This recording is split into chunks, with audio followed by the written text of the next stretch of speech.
Olá, minha gente, aqui da TV Evangelizar. Sou o Padre Joãozinho e este é o podcast Rema, uma palavra que pode mudar a sua vida, uma palavra que pode fazer a diferença, uma palavra que diz, é por aqui, é por ali, é o desígnio de Deus a seu respeito. E hoje, o programa Rema tem a alegria de chegar à sua 20ª edição.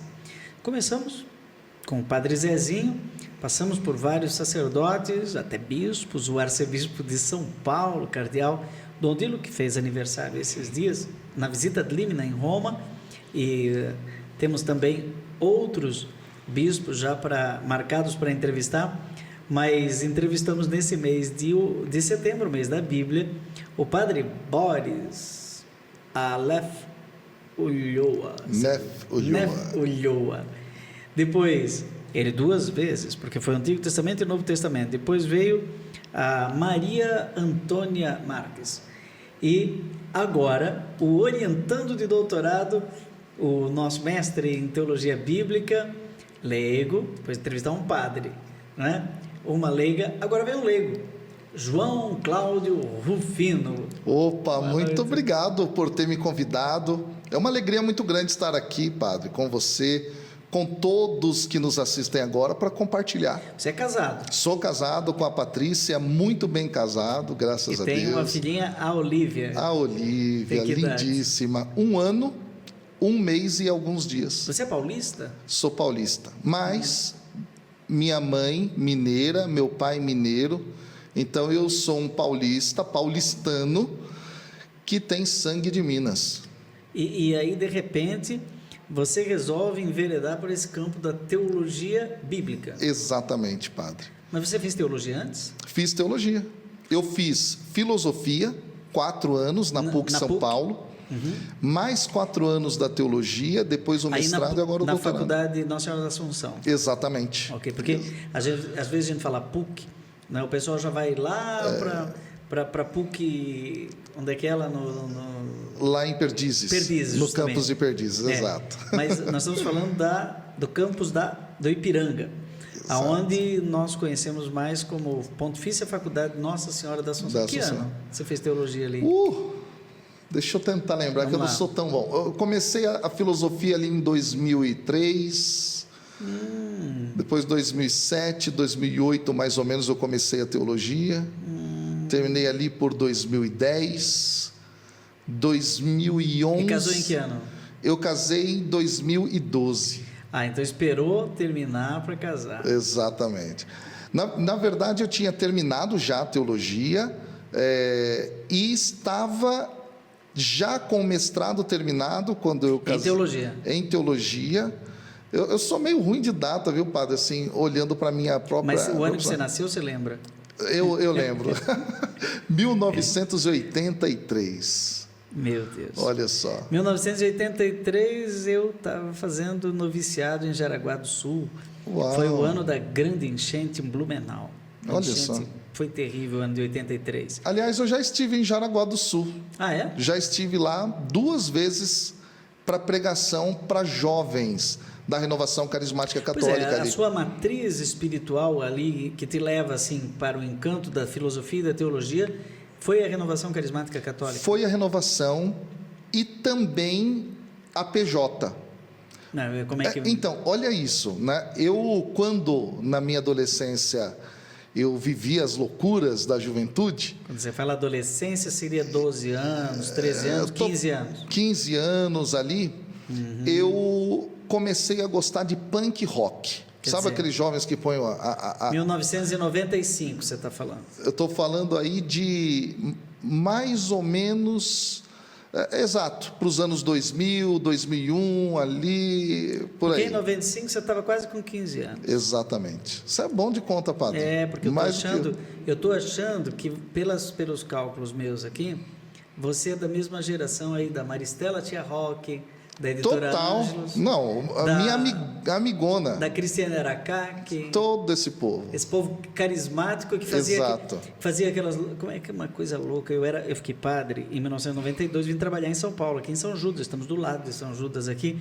Aqui nós estamos no Instituto Menino de São Judas Tadeu, né? Depois eu vou falar sobre isso. Mas em 95, nesse período que você era adolescente em São Paulo, tinha essa turma que fazia vigília a noite inteira. Você lembra disso? Claro que eu lembro. Os barzinhos de Jesus. Agora já estou situando. Pronto, João Cláudio Rufino lá no meio daquela turma. Exato. Quietinho, a noite inteira rezando. Quando eles me convidaram a primeira vez, o senhor poderia participar de um evento nosso, dos jovens? Eu disse, não, eu tenho coisa, eu tenho muita reunião.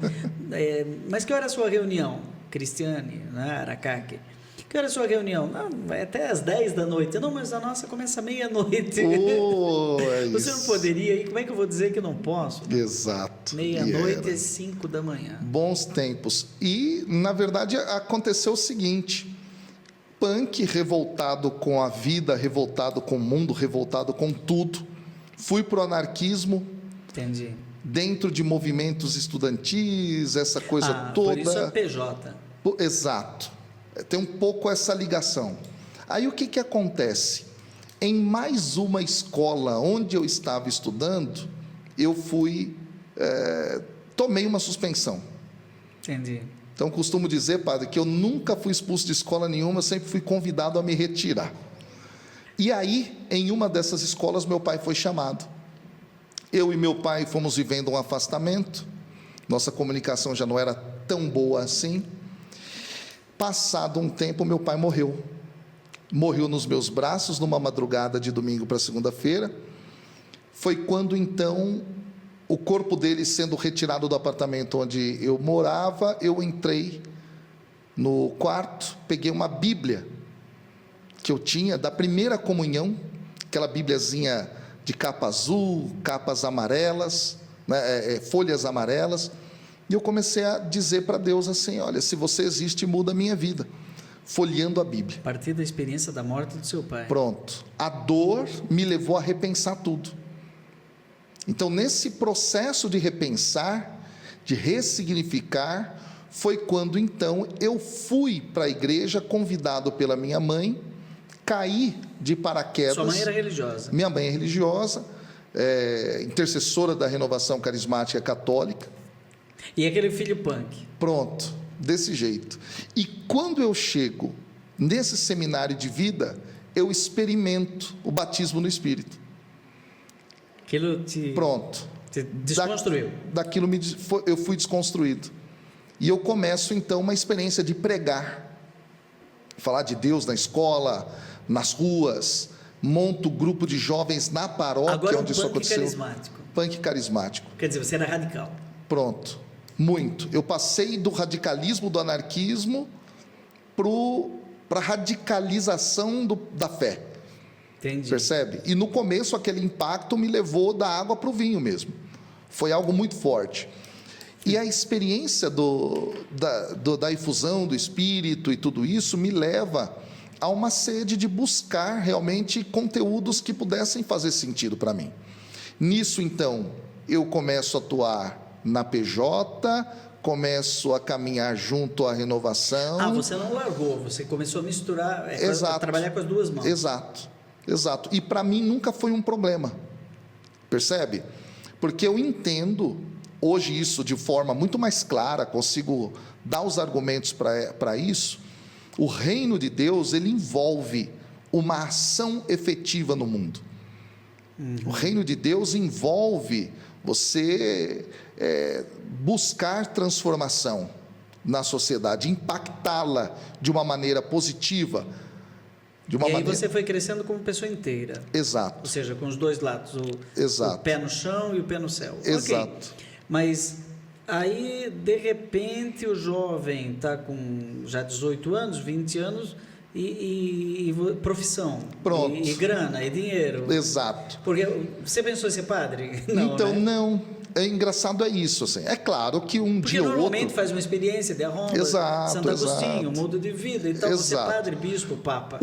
Não, pelo amor de Deus. Não, muita gente pensa assim, então, não, você entenda. Ele se converteu, vai ser padre, vai ser religioso, vai ser monge, vai ser beneditino. Na realidade, todo jovem católico, praticante, não é, que vivencia a fé, Um dia ou outro passa na cabeça do sujeito, será que é isso, será que não é?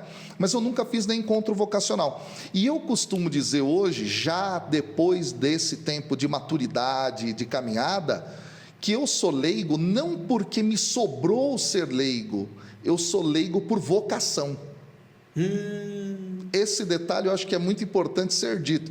E a partir disso, então, como leigo, eu vou para a faculdade de filosofia, vou para a faculdade de teologia, sou convidado ao mestrado, depois continuo o processo, hoje dando aula na faculdade onde eu estudei.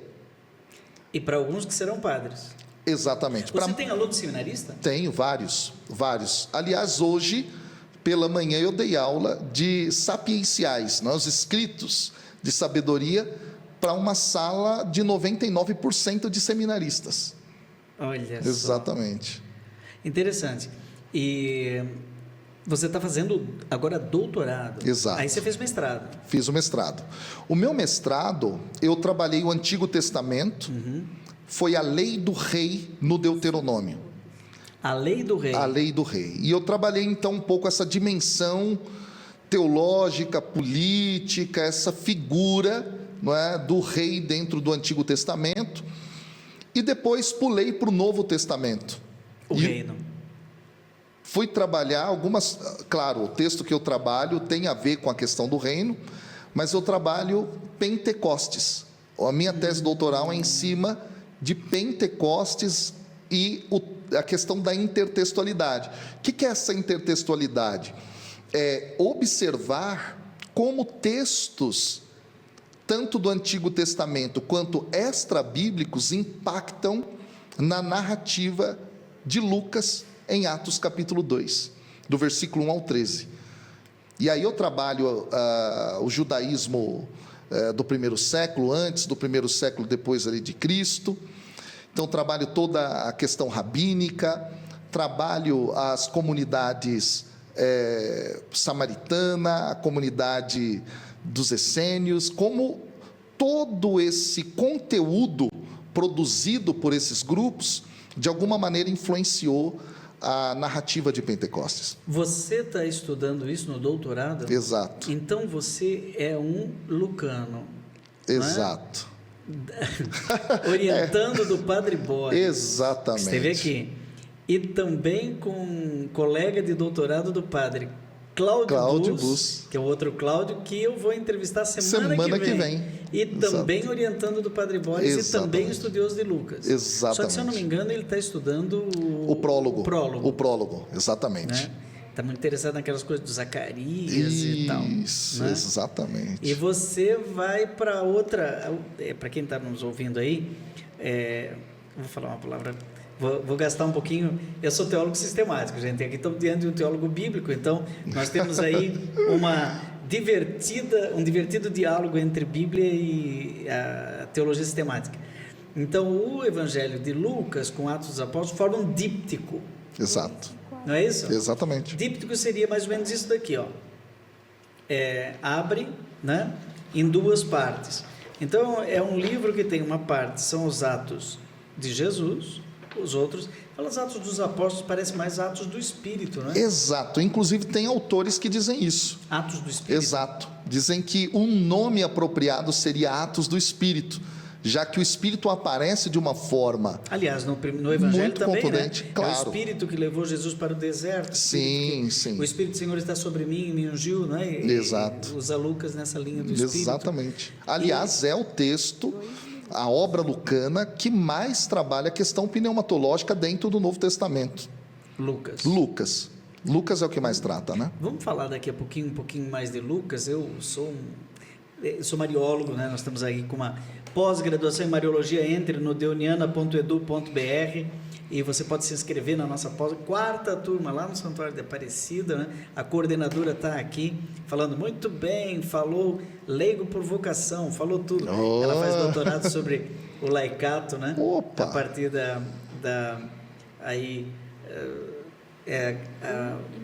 Lúcia Pedrosa, a orientadora dela, a Márcia, faz na PUC do Rio de Janeiro. Que legal.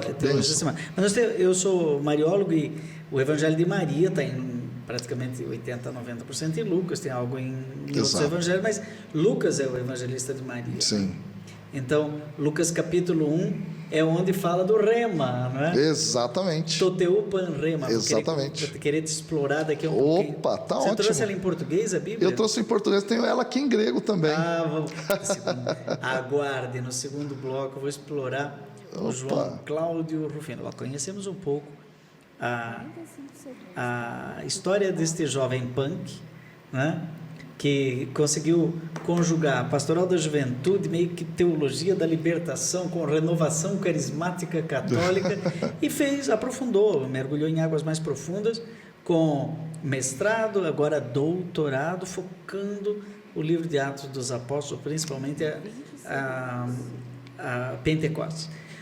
Nós vamos ter que fazer um intervalo, está muito gostoso a nossa conversa, daqui a pouquinho vamos fazer um mergulho na Bíblia, né, explorar um pouquinho os conhecimentos neste mês da Bíblia, mas no canal Padre Joãozinho, no YouTube, nesses 3 minutos que a gente vai fazer o intervalo aqui na TV Evangelizar, a gente vai continuar ao vivo lá, conversando, e se você quiser pode mandar aqui pelo canal do YouTube a sua mensagem para nós, que nós vamos conversar. Vamos fazer um intervalinho, um minutinho, toma uma água e a gente volta já.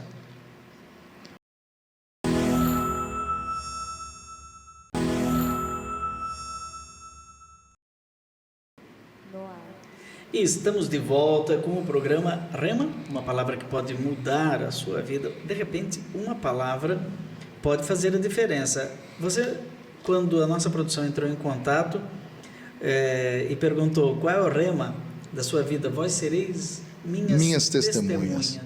Por quê? Porque é justamente o versículo que liga a obra de Lucas inteira. Se a gente olhar para o Evangelho e para Atos, é a ponta de virada.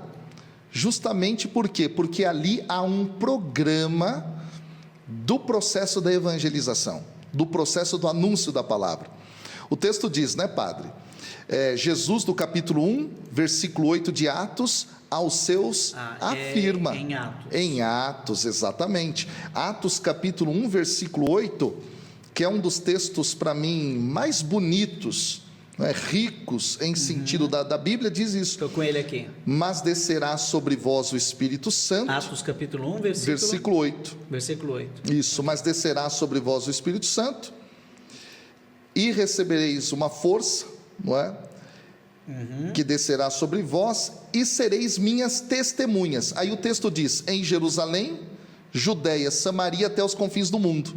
Se você fizer o processo de Atos dos Apóstolos, você vai ver que de fato ele começa em Jerusalém, os discípulos estão ali, depois vão para a região da Judeia, passam por Samaria e chegam nos confins do mundo, que é Roma.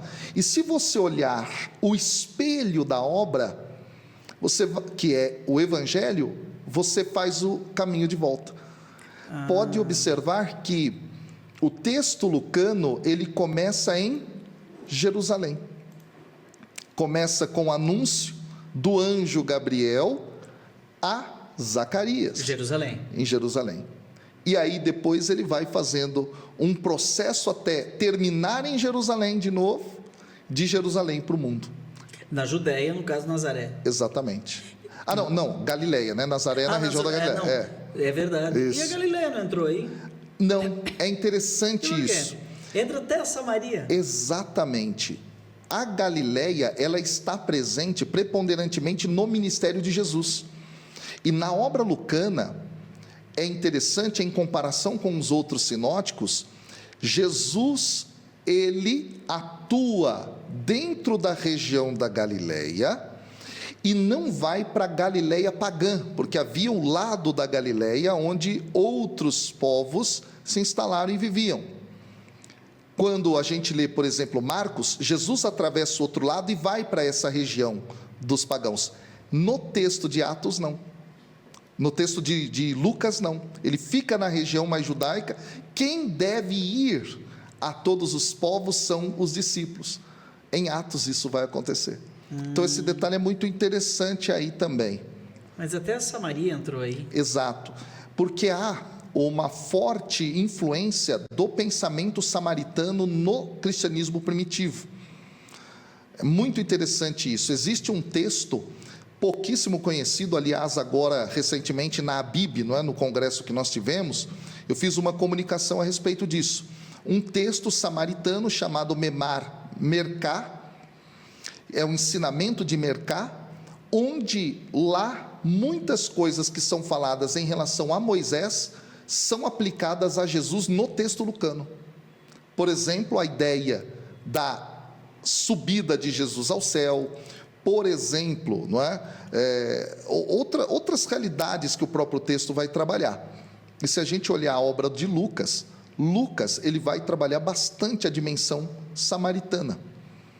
Muito interessante isso. Quando Jesus, por exemplo, no capítulo 9, versículo 51 de Lucas, ele toma a decisão de ir para Jerusalém para entregar a sua vida, ele vai passar pela Samaria.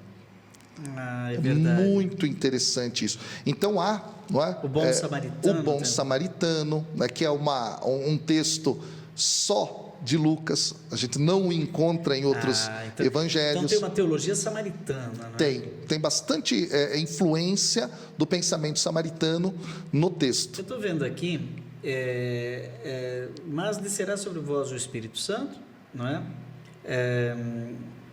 E vos dará força, sereis minhas testemunhas. Minhas testemunhas, eu estou vendo o texto grego aqui, martiria, né? Exatamente, que é um termo que dentro da obra Atos dos Apóstolos vai aparecer 14 vezes. É um termo utilizado por ele justamente como chave daquilo que é a missão daqueles que recebem o Espírito.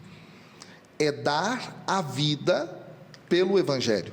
É muito interessante isso. Martírio mais do que simplesmente ser morto, não é? Sim. Mas é dar a vida. Dar a vida, entregar a vida, e isso é algo que dentro O sangue é eu sempre digo que o Papa Francisco é um Papa mártir.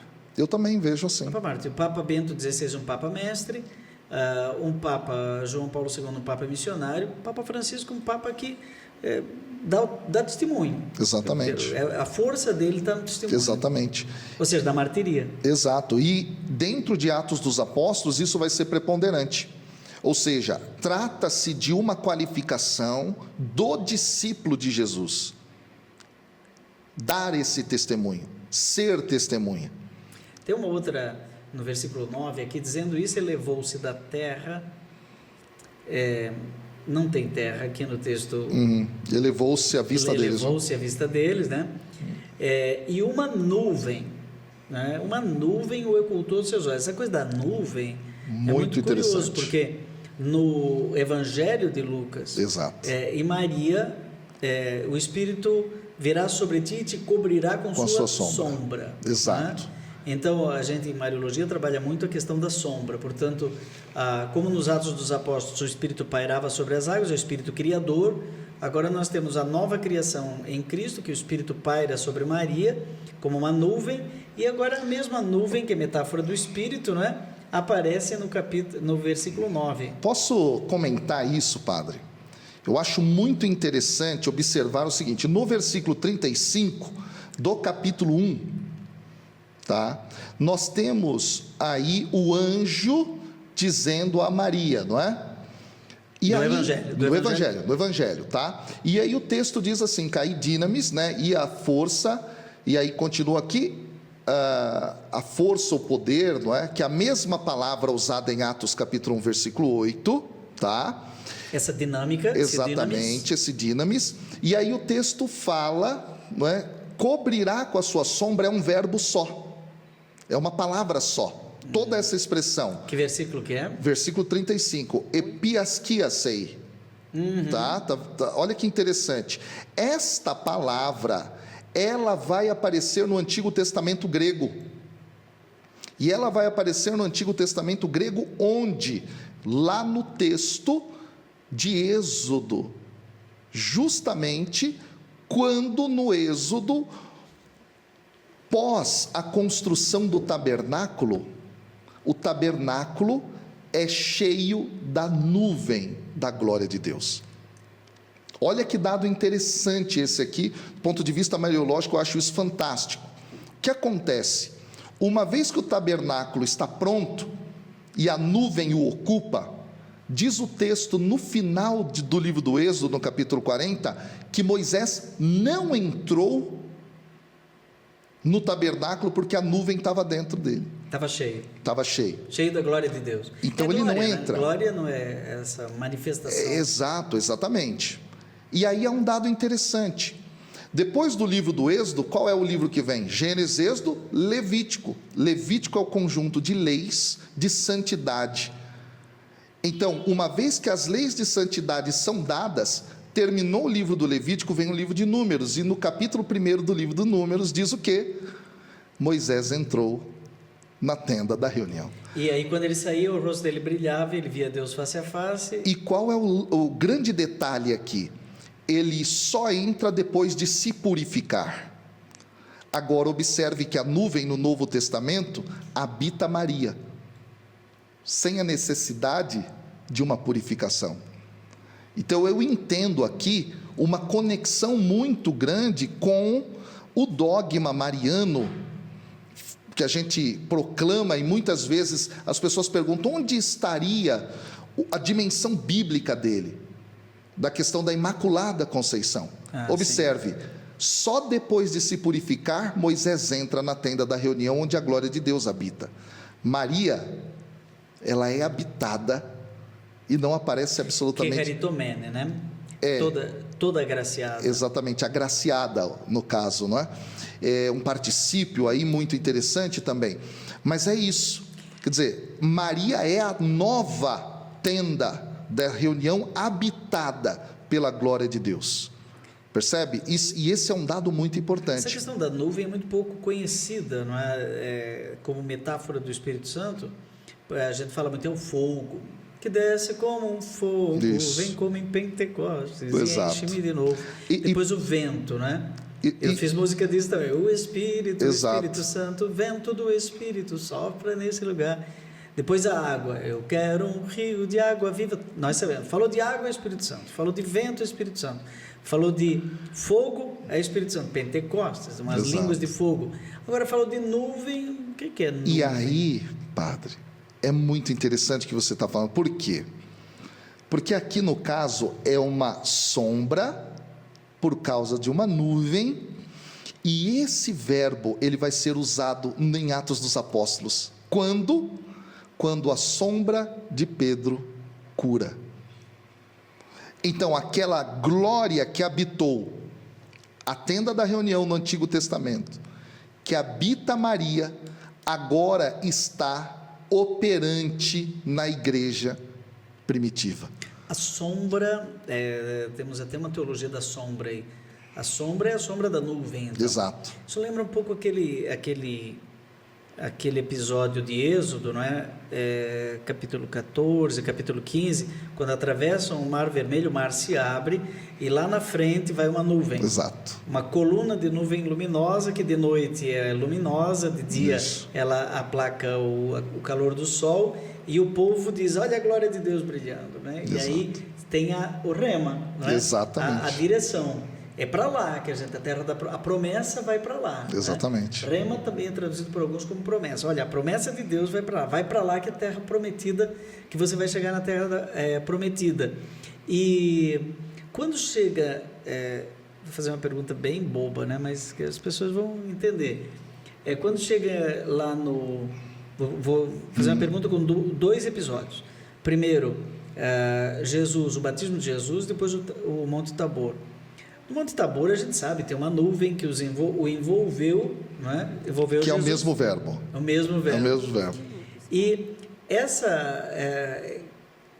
o Pai fala, a nuvem envolve, então é o Espírito, e o Filho está ali, a manifestação da Trindade. Tudo bem, mas no batismo aparece como se fosse uma pomba.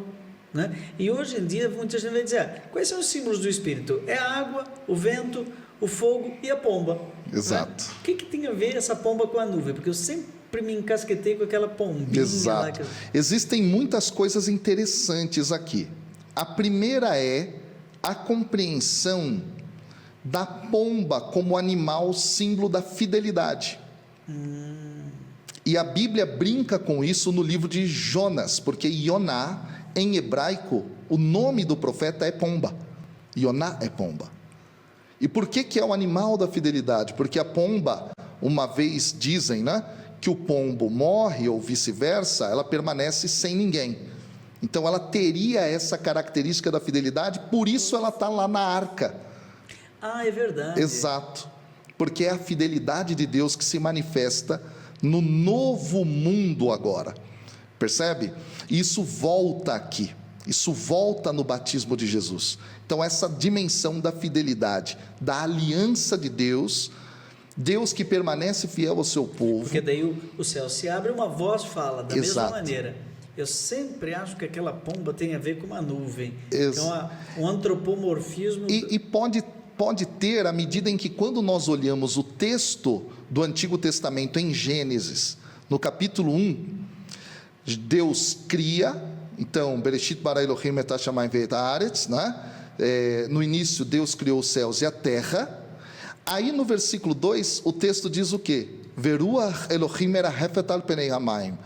Ou seja, Veruach, o Espírito, Elohim, do Senhor, merahefet. Merahefet é um verbo que significa pairar, e pode ser a ação de um pássaro que voa, sobrevoa, e quando o pássaro sobrevoa faz sombra. Interessantíssimo. Percebe? Gente, a Bíblia no Novo Testamento, o Evangelho de Lucas, não foi escrito em português. Exato. Não foi escrito em alemão. Não foi escrito em italiano. Foi escrito em grego. Né?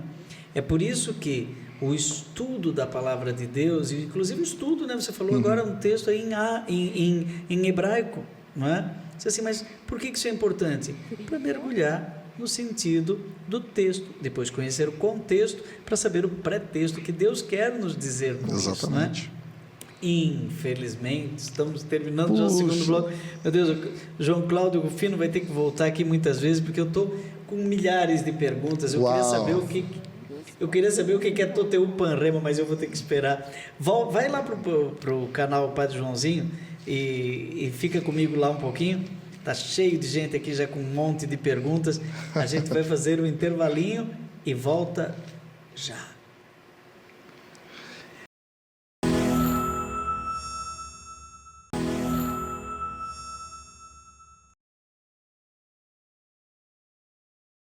E Neshama, percebe? Muito bem, gente, está animado no canal Padre Joãozinho, pegou fogo agora nesse intervalo, depois você tem que ir lá no canal para ver. A gente está discutindo aqui o significado do vento, como Ruá e o Neshama, que é hálito, intimidade de Deus. Gente, estudar a Bíblia é maravilhoso, estamos no mês de setembro, quero super agradecer João Cláudio por trazer para nós esses bastidores da palavra de Deus, que é mais do que a Bíblia. Exatamente. Tanto o Boris, Padre Boris, quanto a Maria Antônia, eu não sei como é que você pensa, falaram aqui de palavra de Deus que está na Bíblia, mas a palavra de Deus precede. Exato. E ultrapassa. Eu gosto de usar uma metáfora. A Bíblia é como um veículo. A palavra é carregada por esse veículo, transportada por esse veículo. Então, percebe? A Bíblia é o veículo da palavra de Deus. O veículo da palavra. Esse Ou seja, se alguém ponto. estacionar no veículo, não vai chegar a lugar nenhum. Em lugar algum. Absolutamente, porque algumas pessoas dão mais valor ao veículo do que à própria palavra. Eu acho, mas eu só acho que um evangélico pode ser tão ou pior do que aquele católico que estaciona na imagem. Exatamente. Ele vê uma imagem de Maria e ele acha que aquilo é Maria. Não é. Aquilo é um veículo pedagógico, catequético, imaginético. Você está nos vendo? Não. Você não está tocando em mim. Mas você está vendo uma imagem na TV. Exato. E a Bíblia ela pode se tornar um objeto de idolatria. Fala mais sobre isso. Pelo seguinte, se você para apenas no livro, o livro passa a ser um amuleto, não aquele veículo. Que leva a Bíblia embaixo do braço. Exatamente. Ou aquele que só abre no Salmo 90. Né? Ou só no Salmo 90, ou no Salmo 23 também, né? Muita gente faz isso. Quer dizer, trata-se, portanto, para essa pessoa, de forma errada, né? Numa distorção, a Bíblia como sendo um sortilégio mesmo. Percebe? Um objeto de sorte, muitas vezes, ou um objeto de idolatria. A Bíblia é o veículo, a palavra de Deus que ela transporta é o Cristo. E aí a gente tem que voltar àquilo que está dentro do próprio texto sagrado, no prólogo de João. No início era o Logos, a palavra, o verbo, e este verbo estava diante de Deus, esse verbo era Deus, e no versículo 14 ele armou a sua tenda entre nós, ele habitou entre nós. Então, o verbo de Deus é mais do que o objeto Bíblia, percebe? A palavra de Deus é mais do que o objeto Bíblia. Vamos mergulhar mais fundo aí, já que estamos no terceiro bloco, daqui a pouco o programa termina e nós vamos ter que conversar mais vezes, porque eu quero ocupar metade desse bloco com algumas coisas tecnológicas que você está desenvolvendo aí e que vai ser muito interessante para quem está nos acompanhando. Mas, só para terminar esse papo cabeça da Bíblia, esse papo de mergulho em águas mais profundas, você estava falando que a palavra de Deus, esse é o Logos, a palavra. Então, lá no Evangelho de João, fala do Logos, o verbo se fez carne e habitou no meio de nós. Do Logos vem lógica, teologia, né, psicologia, toda essa logia é Logos, né? Tá. Eu estou aqui com o Novo Testamento de Lucas, no capítulo 1, no versículo 13, o anjo disse para Zacarias, então, eipen, né, em grego. Depois, quando chega para Maria, mais adiante, né, no versículo, vamos lá, no 6º mês, versículo 26, né, o anjo Gabriel foi enviado para Maria, a virgem desposada, entrou onde ela estava e disse, de novo ele falou, então uma palavra, né, disse, de novo, eipen, né? É o mesmo eipen, disse, falou alguma coisa, beleza, isso. Alegre e agraciada, o Senhor está contigo. Aí ela fica perturbada, eu acho que ela fica maravilhada, mas tudo bem. Okay. Aí chega lá no continua a conversa, um fala de cá, outro fala de lá, ela questiona, Maria perguntou, eipen, mesma coisa. Okay. Né? Aí o anjo responde, beleza, está continuando a conversa, o Espírito estará sobre ti, te cobrirá com sua sombra, já falamos sobre isso. Ele dá a dica de que Isabel está grávida, e aí ele diz assim, porque para Deus nada é impossível, versículo 37, okay. Eu não me conformo com essa tradução, não, meu caro não. Teólogo Cláudio Crivella. Por quê? Também não. Por quê? Porque no grego aqui, tá assim, ó, tuteupan rema, ok, aqui vem o rema, exato, né? Porque para Deus nada é impossível, mas onde é que está o impossível aqui? Porque Deus cumpre seu rema, porque agora não fala mais eipen nem logos, fala rema, e aí quando você pega lá a resposta de Maria, rema novamente, né? Olha lá, rema, então Maria disse, eis aqui a serva do Senhor, faça-se em mim segundo este rema. Exatamente. Né? Ué, e o anjo afastou-se dela, o anjo saiu, voltou para o céu, né? Eipen, Maria disse, o que ela disse? Cumpra-se em mim este remaço, né? Exato. A palavra que você, a promessa, na verdade. Exato. Aqui tem algo muito interessante, padre. Primeiro, versículo 37, eu não me conformo também com a tradução, quando o texto diz, né, Roti uk adinetesei, tá? Para tu teu pan rema. Nós temos aqui algo interessante. Pois nada, ou né, não, aqui no grego uk, partícula negativa, adinatesei. É fora do poder de Deus, do dinamis de Deus, tá? Ou seja, nada é impossível para Deus em toda palavra. Pan, toda, rema, palavra. Então a tradução é muito interessante aqui. Para a palavra de Deus, nada é impossível. Para toda a palavra de Deus. Diferente. Bem diferente o sentido. Nesse caso aqui, então é que Maria vai responder. Eipende Marian, idu redule kiriu, não é? Idu, essa partícula de chamada de atenção, o eis-me aqui, que é a tradução também do hebraico Hineni no Antigo Testamento. E aí a gente tem aqui genoito moi katato remasu, não é? Genoito significa faça-se moi em mim, segundo katá, to remasu. Ela responde a partir daquilo que foi afirmado anteriormente. Para a palavra de Deus, nada é impossível, não é? Toda a palavra de Deus, não é, realiza o impossível. Esse é o detalhe. Interessante, aqui é to remasu. Exato. Né? Lá é tu teu. Exatamente, de você Deus. Sabe que tem uma versão de Lucas, numa das cópias, que é to teu panrema. Olha só que interessante, né? Uma variante isso, textual, né? Sabe onde que eu li isso? Naquela Bíblia, versículo por versículo. Sei. Né? Onde vem as várias versões de até cópia. aqui eu estou vendo aqui, nós temos isso no Códice Alexandrino, por exemplo. Está aqui.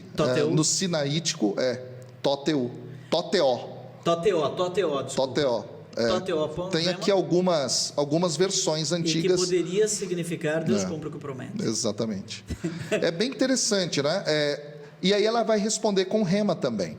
Rema, nesse sentido, tá? É a palavra ato. Sabe como que eu traduziria isso se me fosse permitido fazer a Bíblia, traduzir a Bíblia junto com um biblista, que daria toda essa bagagem do original, blá blá blá. Eu traduziria assim: Deus tarda, mas não falha. Deus não numa falha. Tradução dinâmica é isso mesmo. Deus tarda, Uma mas tradução, não falha. Exato. Quer dizer, Maria, Deus não falha. Olha, o mar se abriu. Vai se realizar, né? A palavra é ato. Aí ela olha e diz: Deus, no final, sempre vence. Exato. Então, Deus realiza. Não, Deus agirá. Né? Exato. Então faça-se em mim esse rema. Eu todas, assim, várias Bíblias que eu pego no versículo 37, eu sempre fico com essa, puxa, poderiam ter feito isso de forma mais clara, né? Você está falando de códice, está olhando aí no seu celular. Uma pessoa colocou aqui no YouTube do meu canal que tem um tal de Bíblia Play. O que é isso? Bíblia Play é uma... Desculpa. Tem gente que está nos assistindo, que vai nos assistir depois, que diz assim: como é que eu faço para ter acesso a esse conhecimento? Tenho que ir lá para Pontifícia Faculdade Nossa Senhora da Assunção estudar com o Cláudio Rufino, ou tem outro jeito? Tem outro jeito. Eu tenho mais de 2.000 alunos numa escola online de diversos países, né, chamada Bíblia Play, que a pessoa que quiser pode entrar nas minhas redes sociais. E lá pode falar o que você quiser. João Cláudio Rufino no Instagram e João Cláudio Rufino no YouTube. Né? Então, será que eu não te sigo no YouTube? Bom, não sei, padre. Vamos ver aqui. Bom, eu tenho lá mais de 400 vídeos explicando textos bíblicos, algumas pregações que eu coloco lá também, mas o mote maior é esse estudo das Sagradas Escrituras. E eu faço isso a partir dos textos originais. Eu vou olhando no texto, na língua original, né, aliás.